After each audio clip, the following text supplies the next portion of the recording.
pecadores lo hacemos de parte de Dios y delante de Dios. Entonces eso crea cierto temor, cierta reverencia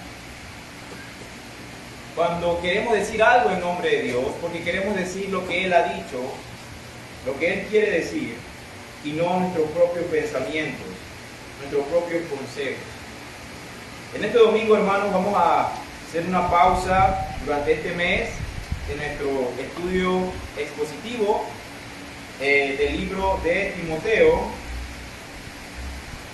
Y en esta mañana quiero empezar este mes de diciembre con este texto, Isaías capítulo 9, versículos del 6 al 7.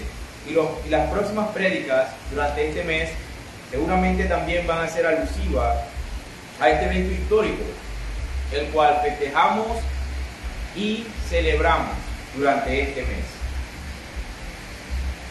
Vamos a leer nuestro texto, Isaías capítulo 9, versículos del 6 al 7.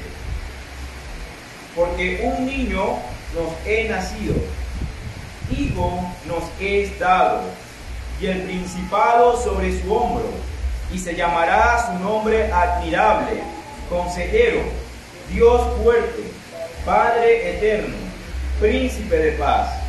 Lo dilatado de su imperio y la paz no tendrán límite sobre el trono de David y sobre su reino, disponiéndolo y confirmándolo en juicio y en justicia desde ahora y para siempre. El celo de Jehová de los ejércitos hará esto. Este texto de Isaías, que hace una profecía directa al nacimiento de Jesús, fue escrito aproximadamente 750 años antes de que sucediera. Y como una profecía, como muchas profecías en la palabra, utiliza un lenguaje con verbos en el pasado. Dice que un niño nos es nacido, nos es dado, llamarán su nombre admirable, consejero, príncipe de paz. Y creo, hermano, que como iglesia es propicio, es sabio que meditemos en esta mañana, en este texto, puesto que estamos en diciembre, sabemos que la Navidad se acerca, y mi deseo y mi oración, y el motivo por el cual vamos a predicar en este texto de esta mañana, es que podamos empezar este mes con el corazón correcto, con la mente correcta y con los ojos puestos en Cristo. Yo sé que es un texto que quizás hemos leído anteriormente, es un texto que estamos familiarizados. No es primera vez que quizás escuchemos una predicación acerca de este texto. Pero en este texto que leímos se nos narra un acontecimiento singular, un acontecimiento sin precedente, que es el nacimiento de Jesús, Dios encarnado en la tierra. Y como es algo singular, como es un acontecimiento sin precedente, entonces es sabio, hermanos, meditar y escudriñar este texto.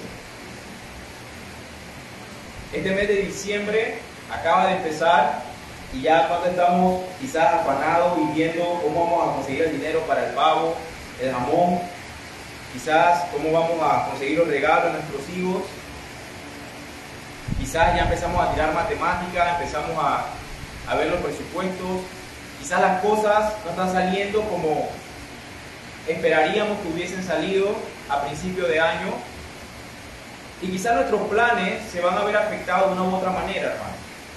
Y a raíz de eso, la preocupación, el estrés, el afán van a comenzar a brotar muy prontamente en nuestros corazones, hermano. Especial en este mes. Porque este mes queremos tener todo listo para el 24. Queremos tener la cena lista, los regalos listos, el arbolito listo, la casa lista, arreglada, adornada. Y caemos muy fácilmente como presas del afán, de la incertidumbre, del miedo, y nos empezamos a preocupar de todo, hermano, absolutamente de todo menos en lo que realmente es importante y menos en el motivo de nuestra celebración, en el motivo de nuestra festividad, que es el nacimiento de Cristo.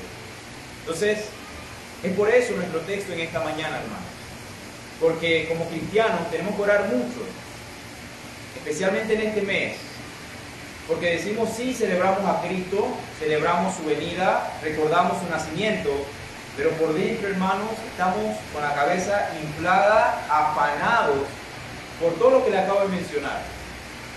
Y muchas veces decaídos, porque quizás no compramos la cena que queríamos, quizás no adornamos como queríamos, quizás los regalos no eran los que queríamos,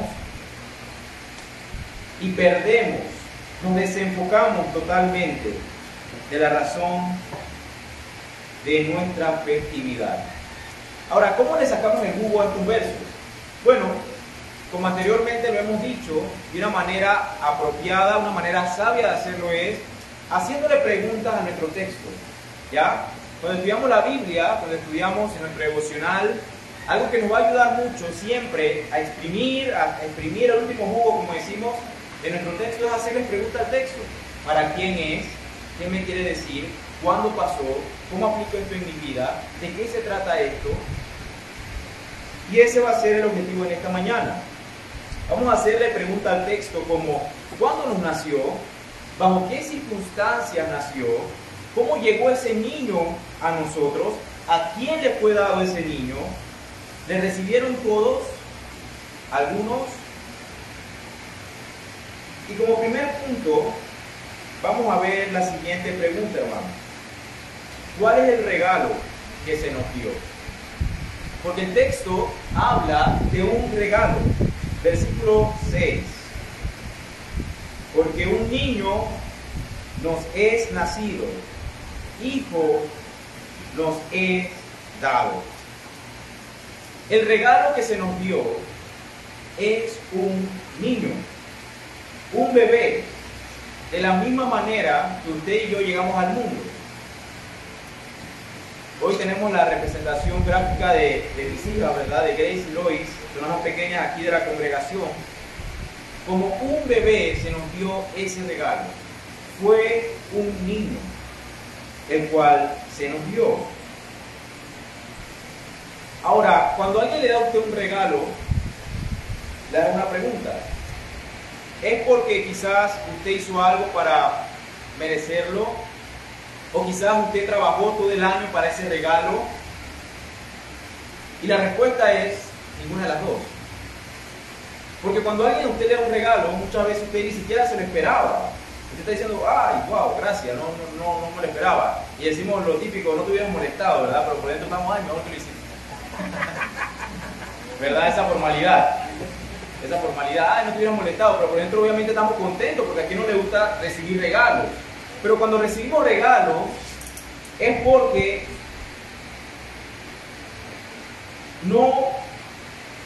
quizás no hicimos nada para merecerlo. No había hablado con esa persona, no había quizás hecho algo para que ella me regalara a mí. Y ese fue el regalo que se nos dio. Un regalo que no podemos ganar y un regalo que no podemos comprar.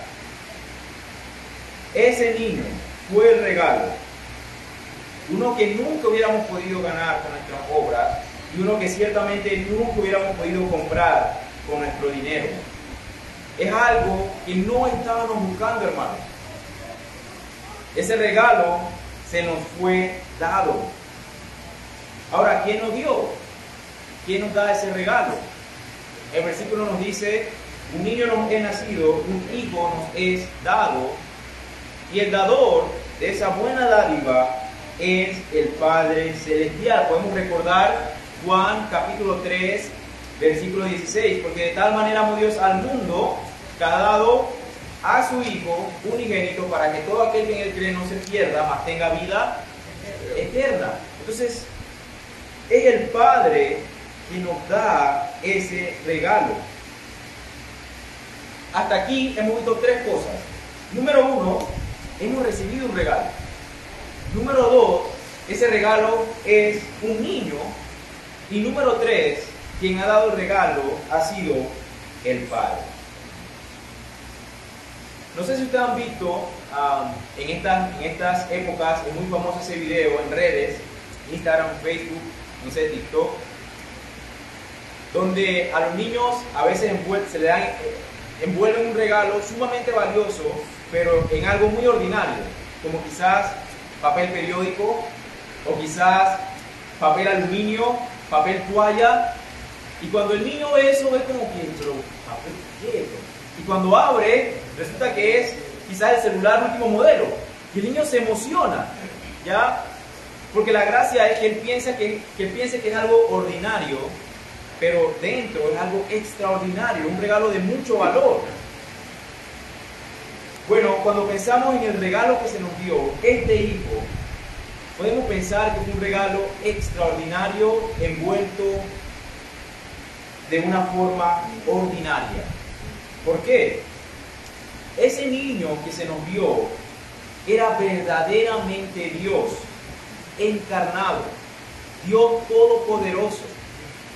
Y la forma en que se nos da ordinariamente era su envoltura ordinaria. ¿Y cuál era su envoltura? Su naturaleza humana, común y corriente. Ante los ojos de los demás, era un bebé más, era un bebé cualquiera, otro ser humano en este mundo. Pero ese niño era verdaderamente Dios. Era un regalo extraordinario, envuelto de forma ordinaria.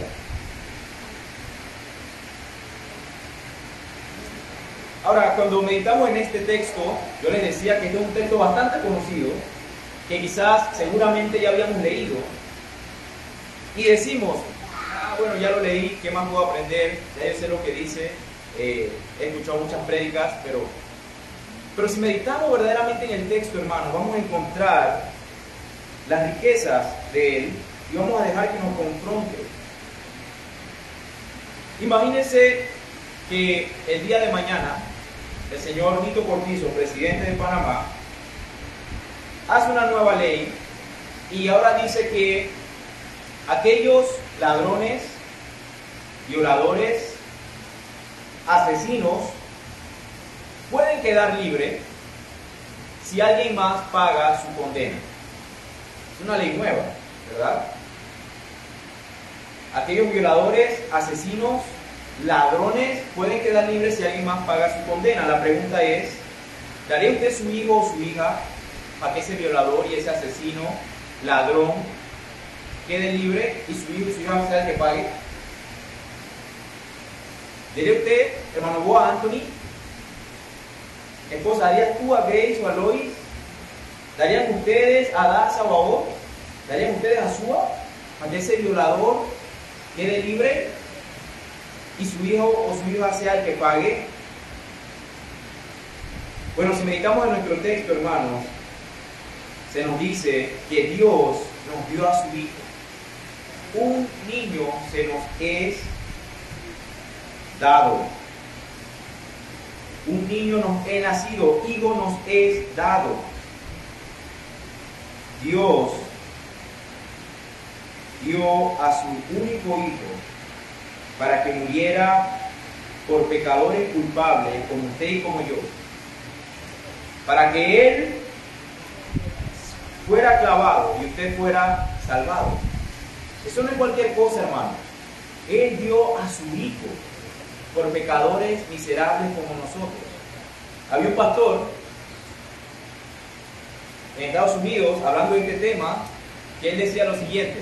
Ya era un pastor bastante anciano y decía: si me dicen a mí que yo tengo que dar a mi nieto para que usted se salve, seguramente usted se quemaría en el infierno, porque yo no voy a dar a mi nieto. Y es cierto, hermano.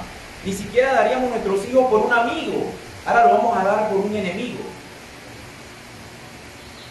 Y esto es lo que nos está diciendo el texto. ¿Darías a tu hijo para que muriera por alguien culpable? ¿Tu inocente hijo por un enemigo de la sociedad? ¿Lo darías precisamente para que fuera clavado en la cruz?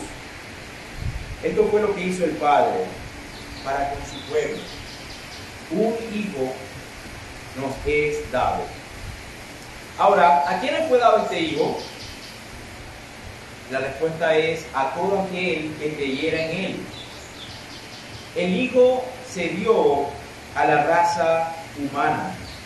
Esa raza que cayó y pecó en el huerto del Edén. Vamos a Génesis, capítulo 3.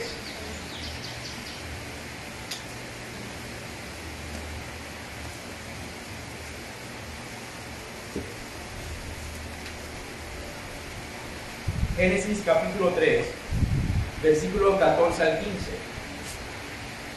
Dios le había dicho a nuestros primeros padres, Adán y Eva, de todo árbol del fruto podrás comer, pero el árbol de la vida no podrás comer. Las instrucciones fueron claras. Luego llegó la serpiente, quien era Satanás, engañó a la mujer, y luego esta engañó a su esposo, y ambos comieron del fruto. Capítulo 3, versículo del 13 al 14 dice: entonces Jehová Dios dijo a la mujer: ¿qué es lo que has hecho? Y dijo la mujer: la serpiente me engañó y comí. Y Jehová Dios dijo a la serpiente: por cuanto esto hiciste, maldita serás entre todas las bestias y entre todos los animales del campo. Sobre tu pecho andarás y polvo comerás todos los días de tu vida. Versículo 15. Y pondré enemistad entre ti y la mujer, y entre tu simiente y la simiente suya. Esta te herirá en la cabeza y tú le herirás en el calcañar. Esto, queridos amigos, es el primer anuncio de la Navidad. Versículo 15. El primer anuncio de Cristo, que se le promete inmediatamente a una raza humana que había caído. Ahora, esto es interesante, hermano, porque el Señor había dicho que todo aquel que comiera iba a morir. Y una vez pasó esto, Dios en su misericordia no solamente no los mata, sino que inmediatamente después de la caída promete o da la solución. Promete ese Salvador que vendría para redimir y restaurar la comunión que ya había sido rota entre el hombre y Dios. El versículo 15 entonces se nos promete a ese niño que iba de nacer. Pasan los años, Isaías, 700 años antes del nacimiento, vuelve y lo recalca: un hijo nos he dado. ¿A quién? A nosotros, quienes pecamos y caímos. Y como caímos, sabemos que nuestra mente, nuestro corazón, nuestro deseo, todo está absolutamente corrompido por el pecado. Entonces es a nosotros, a esta raza caída, a quien es dado este hijo. Y más adelante vamos a ver en el versículo que no solamente a los judíos, como ellos pensaban, el Mesías, el Cristo que habría de venir, solamente era para el pueblo de Israel. Eso era lo que decían. ¿Y usted sabe lo que decían ellos de los gentiles? Los gentiles solamente fueron creados para mantener vivas las llamas del infierno. Eso era lo que creían los judaizantes. Pero vimos y vamos a ver que este Cristo que se nos dio fue para salvación, no de un pueblo en específico, sino de todo aquel que creyera en él.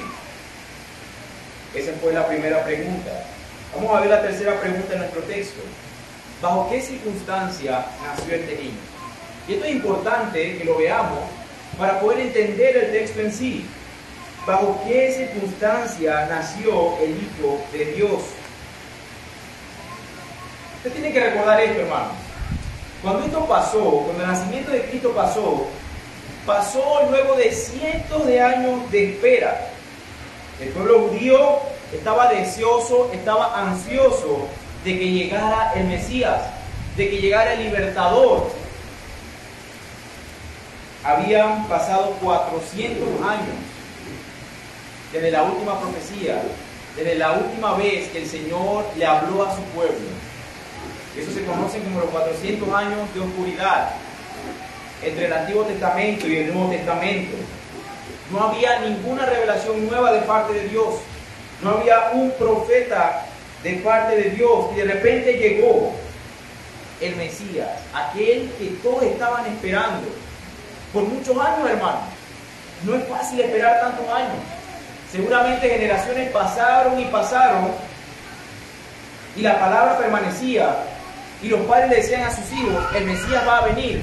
Los hijos morían y le habían dicho a sus hijos, el Mesías va a venir. Generaciones pasaban y nada acontecía y de repente llegó.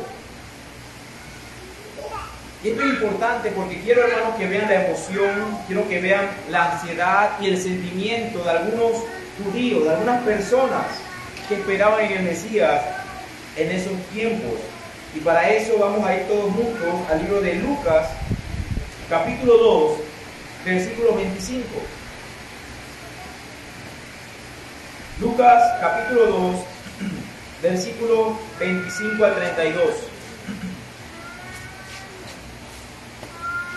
Lucas 25, hermanos, nos habla de dos personas, y estas personas eran Simeón y Ana, y nos narra de cómo ellos estaban anticipando esta venida del Mesías, esta venida de Cristo al mundo.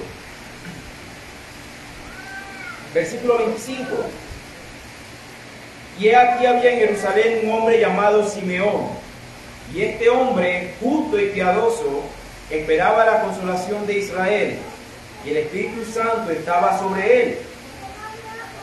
Fíjense cómo se le llama al niño Jesús en este texto.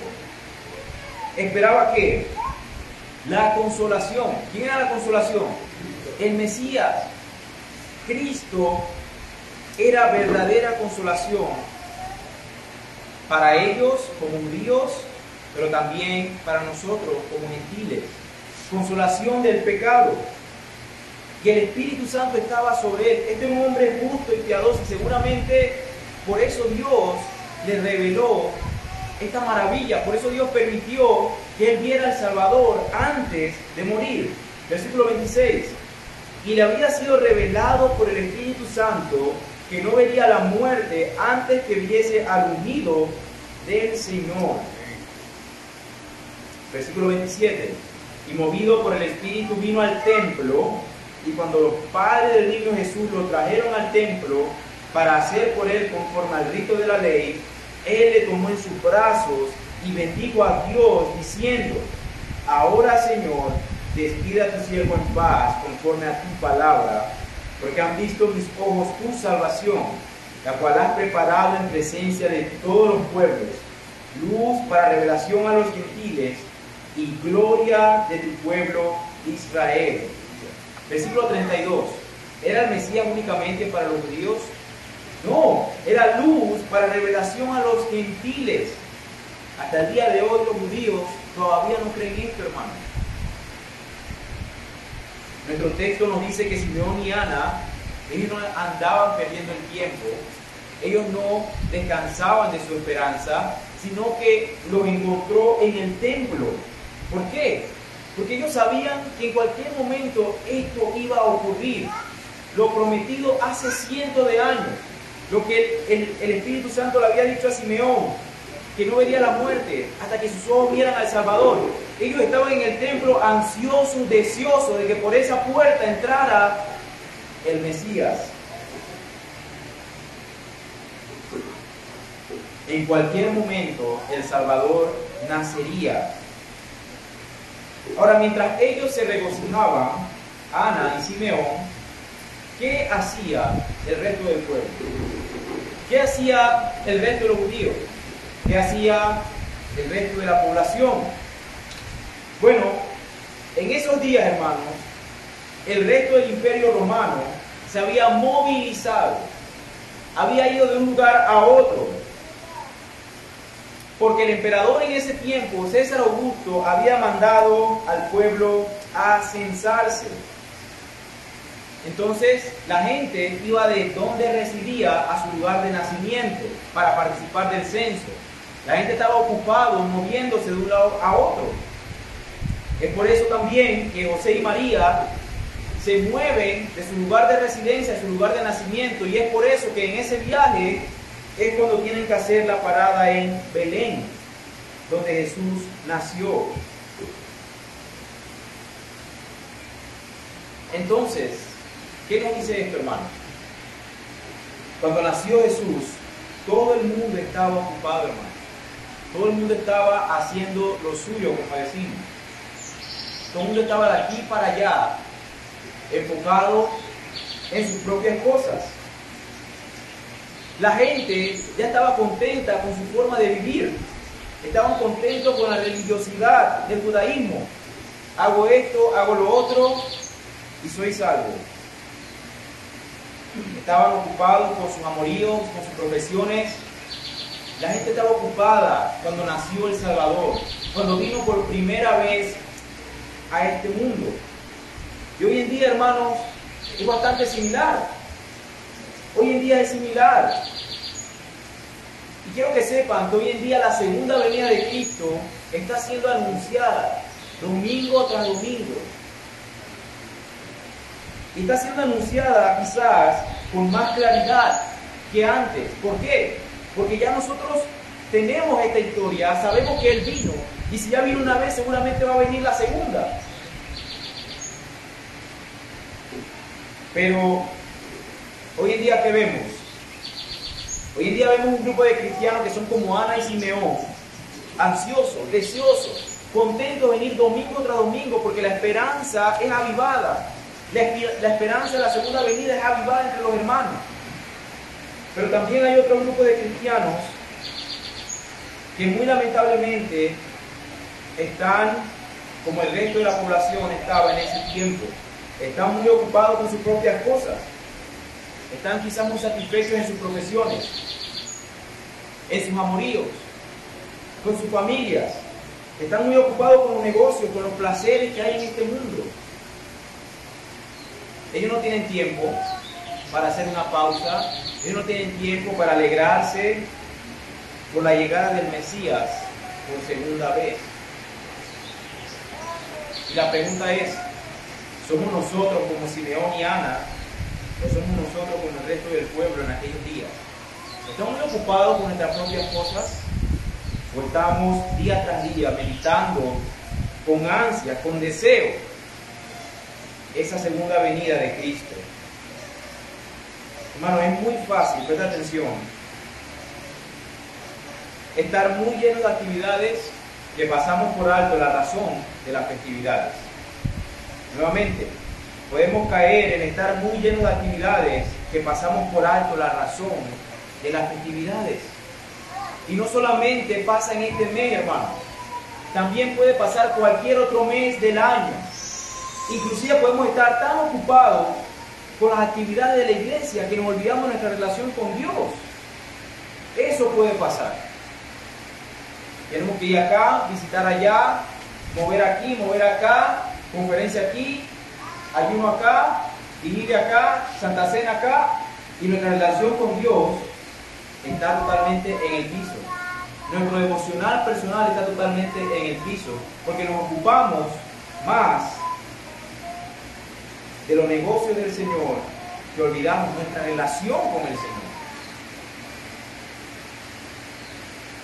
En el contexto judío, ¿qué esperaban ellos? Ellos esperaban un Mesías, sí, pero ese Mesías era un libertador. Ellos esperaban más como un líder político. ¿Por qué? Porque ellos estaban oprimidos por el pueblo romano. Y ellos seguramente esperaban que este líder naciera quizás en Roma, o quizás en medio del templo, que fuera algo asombroso, que fuera algo de mucho pensar, de mucho ver, pero fue todo lo contrario, hermanos. Nuestro Señor no nació en un palacio. Ese hijo que se nos dio no nació en medio del templo, donde quizás ellos esperarían. No nació quizás en una ciudad importante como Roma, sino que nació en una aldea en Belén. nació en el campo, hermano. Y hoy en día tenemos esta imagen de Belén, el pesebre, el pasto verdecito, las ovejitas a un lado, muy bonita. Pero lo cierto es que si traemos eso hoy en día, es como decir que el Señor nació en el interior, en un pueblo quizás insignificante. Eso era Belén, un pueblo muy pequeño, rodeado de animales. Allí nació el Salvador. ¿Quién lo diría, verdad? El gobernador del universo, recostado en un pesebre rodeado de animales. En palabras de C.S. Lewis, él decía: hubo una vez en el mundo un pesebre, y en ese pesebre algo más grande que el mundo entero. En ese pesebre, en una aldea insignificante, rodeado de animales, verdaderamente había algo más grande que el mundo entero. Nadie se lo esperaba, nadie se lo imaginaba. Allí nació nuestro Señor. Cuarta pregunta: ¿quién sería ese niño? ¿Quién es este hijo que se nos ha dado? ¿Quién es este niño que ha nacido? Nuestro texto, vamos a leerlo, versículo 6, dice: porque un niño nos ha nacido, hijo nos ha dado, y el principado sobre su hombro, y se llamará su nombre, admirable consejero, Dios fuerte, Padre eterno, príncipe de paz. ¿Quién sería este niño? ¿Quién es ese niño? Bueno, bíblicamente esas frases, esas dos palabras, admirable y consejero, dicen los estudiosos que debería ser una sola. Admirable consejero, no dos. Pero vamos a dividirla, hermanos, porque verdaderamente Dios y este niño era admirable. Jesús es admirable, admirable en su entrega. Él dejó el cielo para venir a la tierra. Él dejó lo eterno para venir a lo terrenal. Él dejó ese lugar donde el tiempo no cuenta a un lugar donde dependemos constantemente del tiempo. Y así lo hizo Él, tanto que tuvo que esperar 9 meses para salir del vientre de la Virgen María. Él dejó su gloria para nacer en deshonra. Nació en deshonra porque nació en un pesebre, nació con este cuerpo humano. Hermanos, y esto es algo sumamente profundo, que pido al Señor que podamos por lo menos ver un destello de esa gloria y de esa verdad. Cuando esto sucede, hermanos, tenemos que entender lo siguiente: Jesús, quien toda la eternidad había habitado perfectamente con Dios el Padre y con el Espíritu Santo, donde Él era feliz siempre, donde tenía todo, donde era rey, Él por primera vez abandona todo eso. Abandona a su Padre, abandona al Espíritu Santo, abandona esa felicidad y se encarna en esta tierra, en este cuerpo. Es por eso que decimos que Él dejó su gloria para nacer en deshonra, hermano. Eso es algo que no podemos comprender. ¿Cómo es que Dios, siendo absolutamente perfecto, siendo absolutamente feliz, dejó eso para venir a salvar a pecadores como nosotros? Jesús no solamente es admirable por su entrega, sino que es admirable por su servicio. Jesús sirvió sin preguntar a quién servía. Sirvió a uno que sabía que al final lo iba a engañar. Sirvió a otro que era totalmente incrédulo. Hablamos de Tomás, que hasta el último segundo fue incrédulo y nunca creyó. Él sirvió a recaudadores de impuestos, sirvió a prostitutas, sirvió a Zaqueo, a un ladrón, sirvió a Pedro, quien sabía que lo iba a engañar. Él sirvió, hermanos, sin prejuicios, sirvió sin un título, sirvió sin cobrar, sirvió cuando otros no querían servir. Él siguió sirviendo. Él sirvió aún cuando lo rechazaron. Verdaderamente podemos decir que Él es admirable por su servicio. Y con este ejemplo de Jesús, que sirvió sin prejuicio, Y a pesar de todo esto, todos juntos podemos decir que el hombre que solo sirve para lo que le sirven, pues no sirve. El hombre que solo sirve a aquellos que le sirven a él, no sirve. Jesús nos da el ejemplo de que tenemos que servir sin preguntar a quién, sin prejuicio, y aún en medio del rechazo, y aún en medio del dolor. Este niño era verdaderamente admirable, pero también es consejero. Alguien que se llama ser consejero es alguien con sabiduría. Y la palabra nos dice que él es el principio y el fin de la sabiduría. Un consejero es alguien que puede entenderte y se puede identificar con tu dolor. Él verdaderamente puede entendernos, para eso se encarnó, para eso vino con este cuerpo. Cuando somos tentados y oramos al Padre, Él nos entiende. ¿Por qué?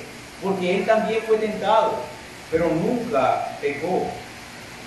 Esta encarnación de Jesús le ayuda a identificarse con nosotros, hermanos. Es por eso que Él puede ser llamado también consejero. Él es el mejor consejero. ¿Qué más se nos dice? Este niño es un Dios fuerte. Y quizás, si lo vemos a la luz de esa imagen, ese bebé es fuerte. Parece algo contradictorio. Un bebé no puede ser fuerte. Pero podemos hablar del poder de Cristo en su creación, la manera en que Él sostiene el mundo, todo lo que vemos.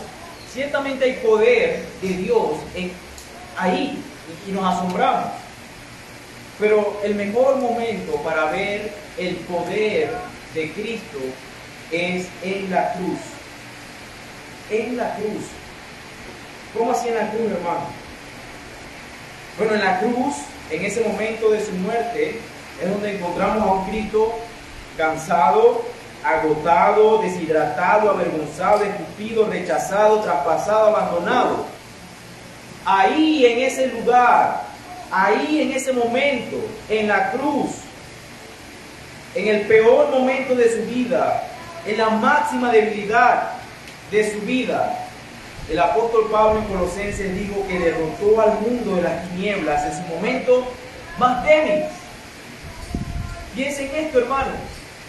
Cristo en su momento más débil pudo derrotar al pecado y las tinieblas. Ahora imagínense de qué clase de poder estamos hablando. Cuando Él estaba totalmente deshidratado, avergonzado, escupido, derrotado, traspasado, ensangrentado, rechazado, aún en ese momento más débil, tenía tanto poder y le alcanzó para derrotar a las tinieblas y al pecado. Entonces decimos, Jesús en ese pesebre es un Dios fuerte. Sí, espera que crezca y vas a ver. Espera que viva, muera y dale del viernes al domingo para que veas cómo resucita y vence la muerte. Ese es un Dios fuerte. Ese es el poder de nuestro Dios. Efesios capítulo 3, versículo 20 dice: y aquel que es poderoso para hacer todas las cosas mucho más abundantemente de lo que pedimos o entendemos, según el poder que actúa en nosotros. Efesios nos dice que Él es poderoso para hacer aún mejor de las cosas que nosotros podemos pedir o entendemos. Usted le está pidiendo cosas a Cristo, usted le está pidiendo misericordia, usted le está pidiendo por algo específico, pero usted puede tener la seguridad de que Él es tan poderoso de que va a ser mejor de lo que usted pidió. Según de Timoteo, capítulo 1, versículo 12 dice: por lo cual asimismo padezco esto, pero no me avergüenzo, porque yo sé a quién he creído y estoy seguro que es poderoso para guardar mi depósito para aquel día. Si usted todavía tiene temor de que usted puede perder su salvación, descanse en esta palabra. Él es poderoso, hermano. Él no va a dejar que su vida se pierda.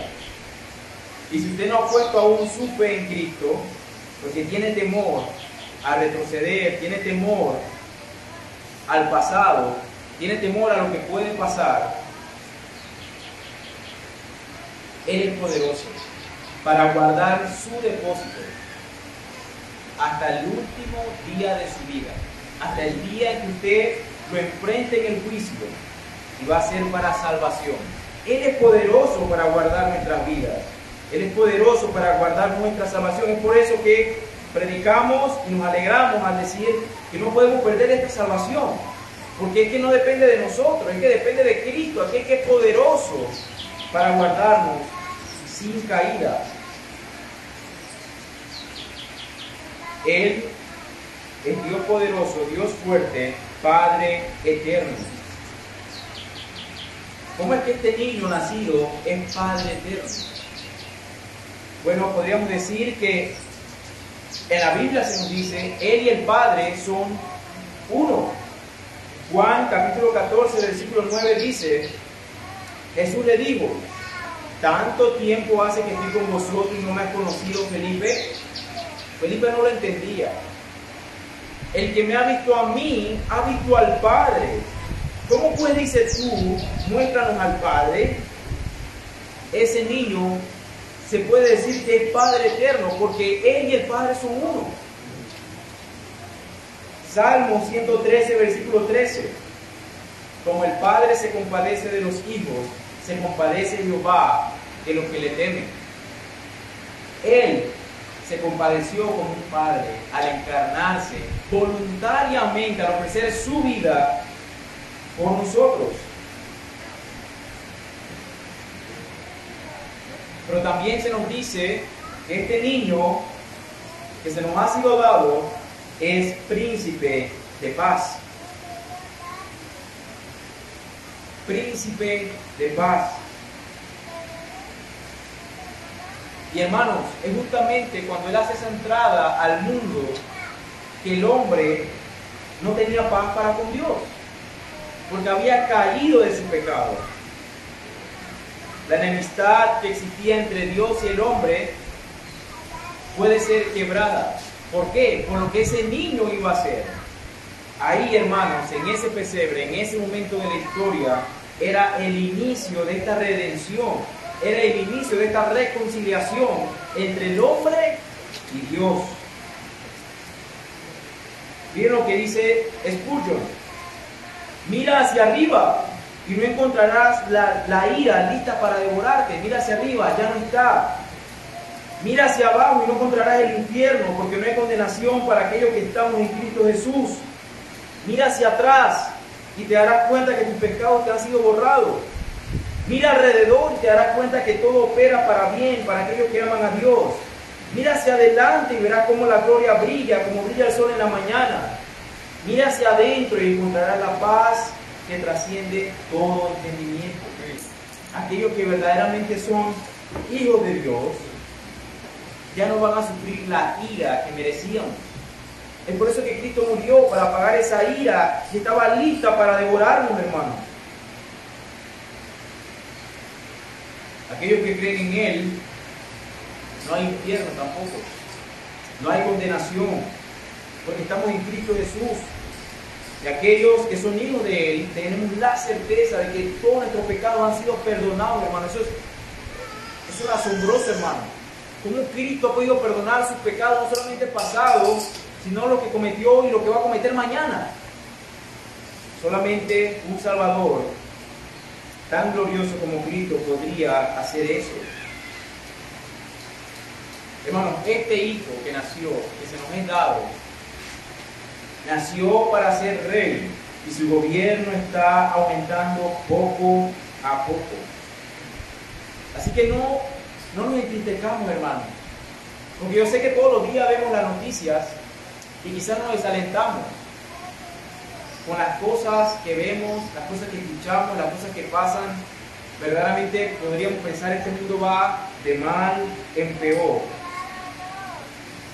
Pero tenemos que recordar que ese niño, ese hijo que se nos ha sido dado, ya vivió, murió y resucitó, y Él está sentado a la diestra del Padre. Y si está sentado a la diestra del Padre es porque ya gobierna. Él es gobernador, pero no nos afanemos, no nos preocupemos, porque su gobierno va aumentando poco a poco. De manera ya de concluir, hermanos, quiero que pensemos un poquito. ¿Por qué? Porque vemos muchas injusticias, ¿verdad? A nosotros ¿cuántas injusticias ustedes le han hecho en la vida? Muchas. Da coraje, ¿verdad? Y uno dice, chuleta, a veces uno se pregunta, Señor, ¿por qué? No es justo. El que salí perjudicado fui yo. No es justo, yo no hice nada. Pero hablando de estas injusticias, quiero que meditemos un poquito en aquel que verdaderamente recibió injusticia.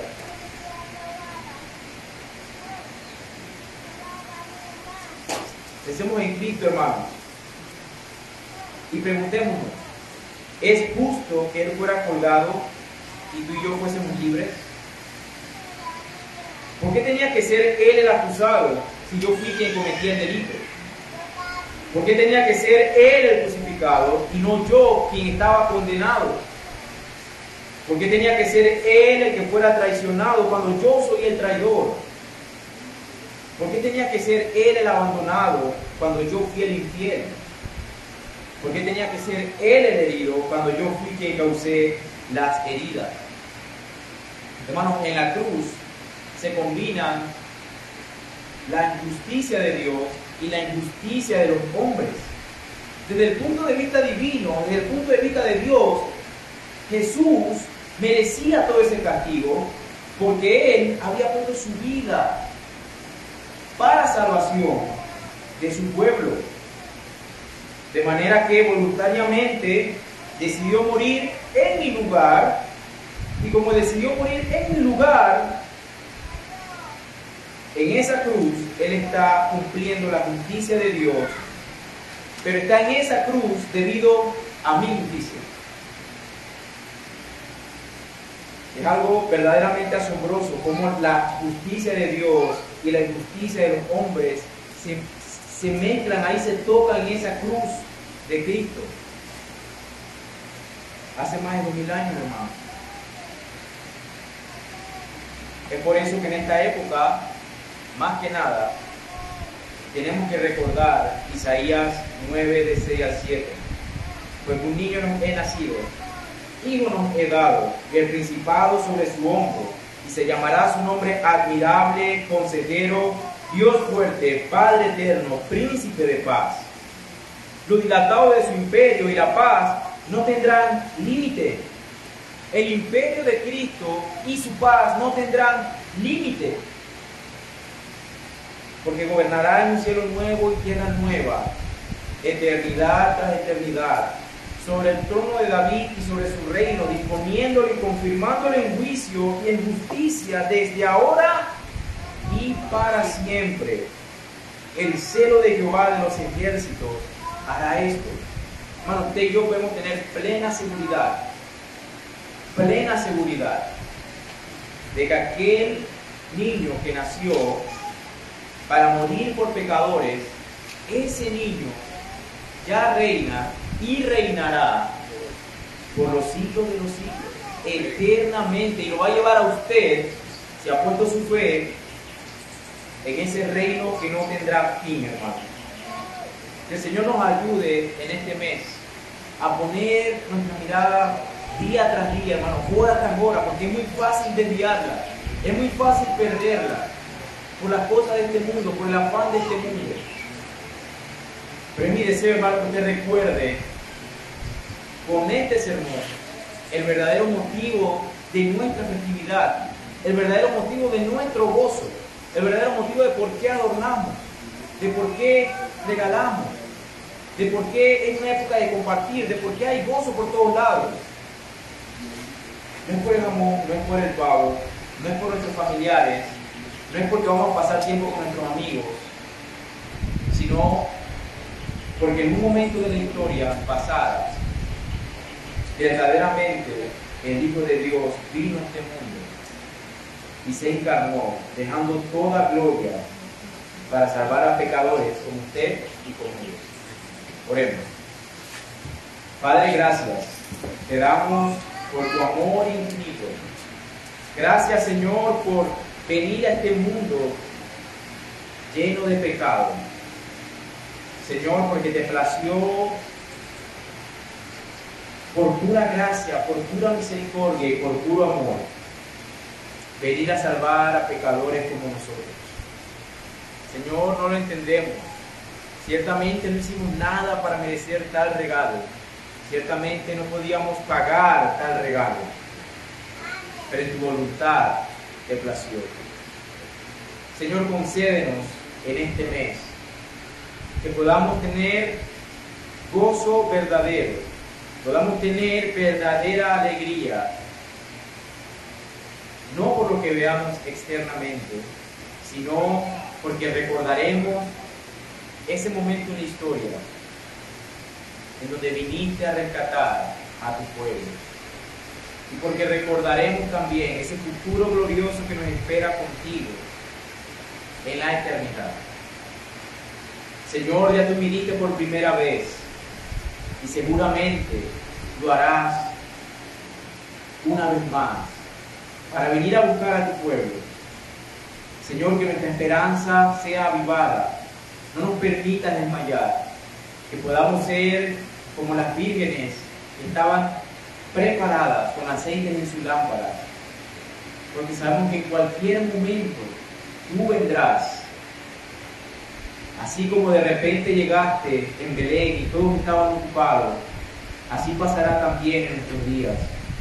Pero ayúdanos a ser como Ana y Simeón, que tú nos encuentres, Señor, aquí en tu templo, deseando tu llegada, deseando tu regreso, porque ahora no vendrás como un bebé, no vendrás como en un pesebre, sino que vendrás ahora como león rugiente. Vendrás ahora como Rey de Reyes a impartir justicia, Señor, y a gobernar por toda la eternidad. Gracias, Cristo, por rescatarnos. Gracias por tu evangelio. Señor, y concédenos en este día que podamos meditar en estas verdades. Y concédenos, Señor, asombrarnos ante estas verdades que son insondables, para que podamos ver tu gloria y podamos maravillarnos de tus planes, podamos maravillarnos de tu gobierno perfecto en este mundo. En el nombre de Jesús oramos. Amén y amén. Venga, sigo de pie, hermano.